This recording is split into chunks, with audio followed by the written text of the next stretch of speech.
प्रत्येक बातमीतील घटनेच्या वास्तविकतेची तुलना थेट पाहत रहा सांगली अपडेट। डफळापूर अनंतपूर रोडवर लग्न समारंभास निघालेल्या दुचाकीला अज्ञात चारचाकी वाहनाने पाठीमागून धडक दिल्याने बाप लेकींचा जागीच मृत्यू झाला तर पत्नी जखमी झाली आहे।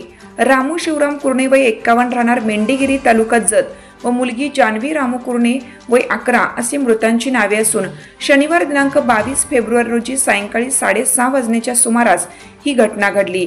या घटनेची नोंद कर्नाटक आत्नी पोलीस ठाण्यात झाली आहे। अधिक माहिती अशी की जत तालुक्यातील मेंढीगिरी येथील रामू कुर्णे व मुलगी जानवी व पत्नी हे आपल्या अनंतपूर येथील नातेवाईकांकडे लग्न समारंभासाठी निघालेले होते। आज अनंतपूर येथे हळदीचा कार्यक्रम होता। शिवाय कुर्णे यांचा फोटो शूटिंगचा व्यवसाय आहे। लग्नाचे फोटोही तेच काढणार होते।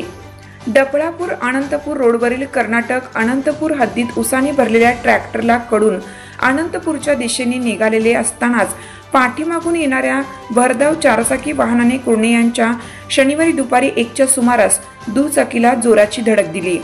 यामध्ये राम कुर्णे व त्यांची मुलगी जानवी हिला गाडीसोबत फरफटत गेल्याने त्यांचा गंभीर दुखापतीमध्ये जागीच मृत्यू झाला तर पत्नी या गाडीवरून बाजूला पडल्याने त्यांना गंभीर दुखापत झाली आहे।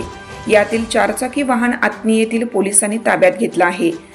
ती जत तालुक्यातील वज्रवाड येथे असल्याचे सांगण्यात आलं।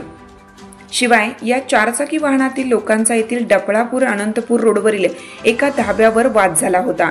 यातून ते वाहन भरधाव वेगाने अनंतपूर मार्गे वज्रवाड गावी निघाले होते। मयत राम कुर्णे व जानवी यांचे मृतदेह आत्नीच्या शासकीय रुग्णालयात उत्तरीय तपासणीसाठी नेण्यात आले।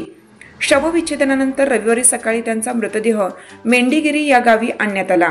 रविवारी सकाळी 8 वाजण्याच्या सुमारास त्यांच्यावर अंत्यसंस्कार करण्यात आले। या घटनेची नोंद आत्नी पोलीस ठाण्यात झाली आहे। या घटनेने मेंढीगिरी गावात हळहळ व्यक्त होत आहे।